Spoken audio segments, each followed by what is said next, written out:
Terima kasih Anda masih bersama kami. Bagi Anda yang baru saja bergabung, kami hadirkan kembali 3 berita utama hari ini.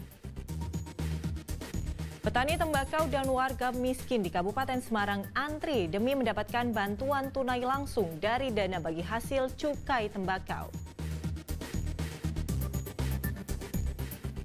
Divonis ringan, terdakwa kasus penipuan haji dan umroh di Kudus berjoget di hadapan korbannya. Uji mental anak baru, seorang remaja di Pati tewas dalam duel antar geng.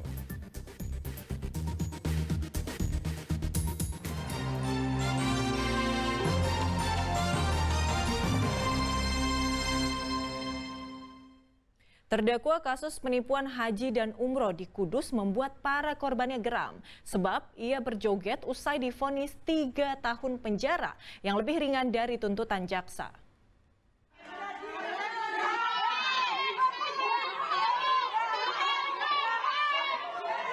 Seperti menari di atas penderitaan orang lain, Ziuhal Laila Nova malah berjoget usai divonis oleh Pengadilan Negeri Kudus. Perbuatan terdakwa atas kasus penipuan haji dan umroh ini membuat korbannya geram sehingga meneriakinya.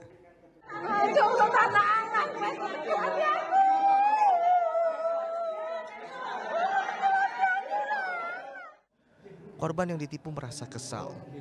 Pasalnya terdakwa hanya divonis 3 tahun penjara. Vonis tersebut lebih ringan dibanding tuntutan jaksa penjara 3 tahun 9 bulan. Hakim menjatuhkan vonis lebih ringan karena dengan beberapa pertimbangan. Salah satunya terdakwa berjanji akan memberangkatkan para korban usai keluar dari penjara. Itu pertimbangan majelis hakim ada hal-hal yang meringankan. Satu, hal yang meringankan belum pernah dihukum. Terdakwa nanti setelah keluar berjanji mengembalikan atau nanti ada memberangkatkan para jamaah yang sudah daftar umroh itu, terus sebagai tulang punggung keluarga.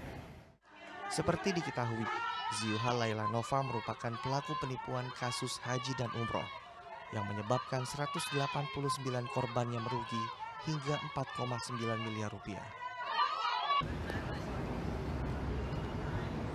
Arif Nur melaporkan dari Kudus.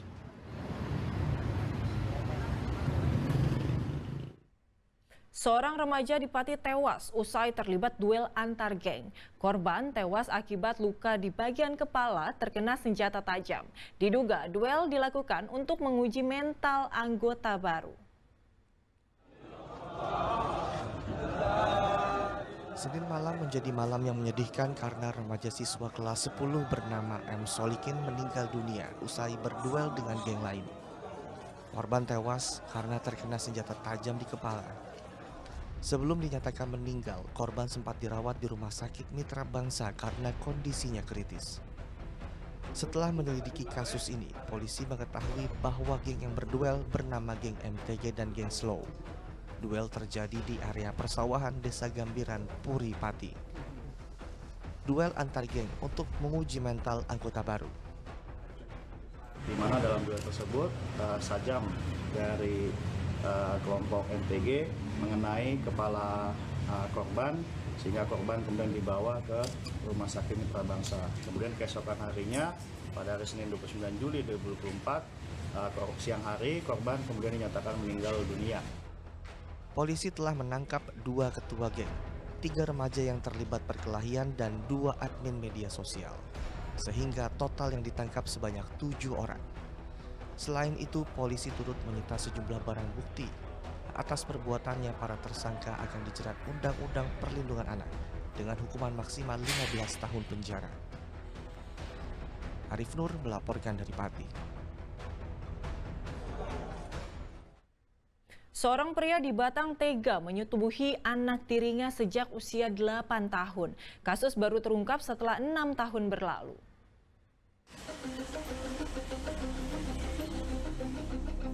Pria ini ditangkap Polres Batang lantaran menyetubuhi anak tirinya yang masih di bawah umur. Tersangka bahkan memperkosa korban hingga 3 kali. Peristiwa itu terjadi pada 2018 sesaat pelaku menikahi ibu korban. Butuh 6 tahun kasus ini terungkap setelah korban mulai beranjak remaja dan berani bercerita kepada ibunya. Sang ibu langsung melaporkan suaminya ke polisi. Kami mendapat laporan dari masyarakat seorang perempuan yang melaporkan bahwa anaknya menjadi korban kekerasan seksual oleh ayah tirinya. Perempuan ini janda, punya anak, menikah dengan seseorang dengan diduga pelaku ini tahun 2013. Nah, tahun 2018 ini anak dari korban, anak dari pelapor ini masih berusia 9 tahun, saat itu disetubui oleh ayah tirinya. Atas perbuatannya, tersangka ini terancam 15 tahun penjara. Penyidik juga menetapkan pasal tambahan sebagai pemberat tambahan sepertiga masa hukuman. Kunjoro Wijayanto melaporkan dari Batang. Berhati-hatilah dalam membuat konten, jangan sampai merugikan pihak lain. Hal itu dirasakan warga Kota Semarang yang rumahnya dijadikan konten horor. Akibat konten itu, 8 pembeli batal mengajukan tawarannya. Bahkan isi dari rumah hilang dan kondisi rumah rusak.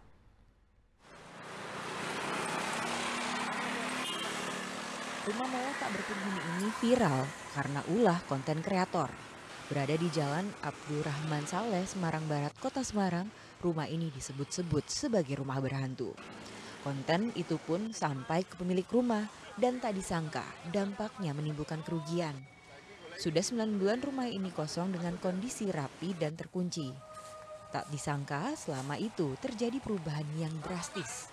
Rumah kini kotor dan sejumlah pintu dan jendela rusak.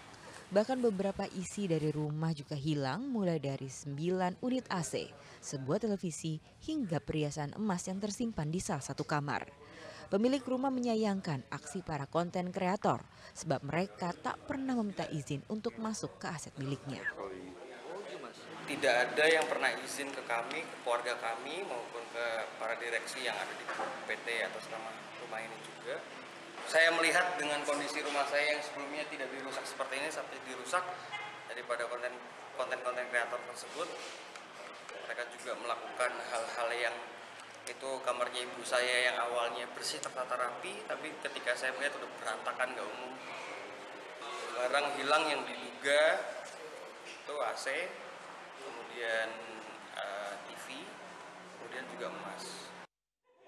Selain kehilangan isi rumah, Hadi juga kehilangan potensi untuk menjual rumahnya.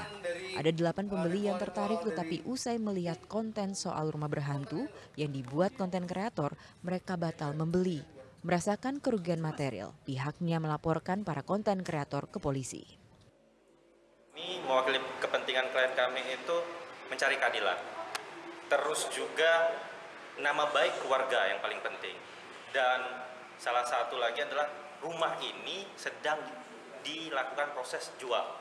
Sudah diiklankan, sudah ditawarkan, akan tetapi yang kami sangat sayangkan adalah malah dibuat konten horor yang mengakibatkan semua calon pembeli itu mundur semua. Itu kerugian yang paling besar.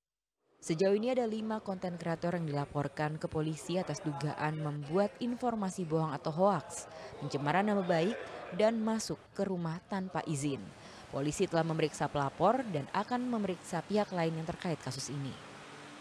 Kedepannya kita meriksa saksi-saksi yang lain terkait dengan unggahan tersebut seperti sopir daripada pemilik rumah, kemudian teman dari pemilik rumah dan pihak bank. Karena informasi yang kita dapat bahwa rumah itu jadi jaminan di bank karena pihak konten kreator menyebut bahwa sudah meminta izin baik sama tetangga sebelah rumah yang dikatakan rumah hantu tersebut ataupun kepada pihak bank. Nah ini yang nanti kita perlu klarifikasi, kita panggil, kita undang untuk diminta keterangan.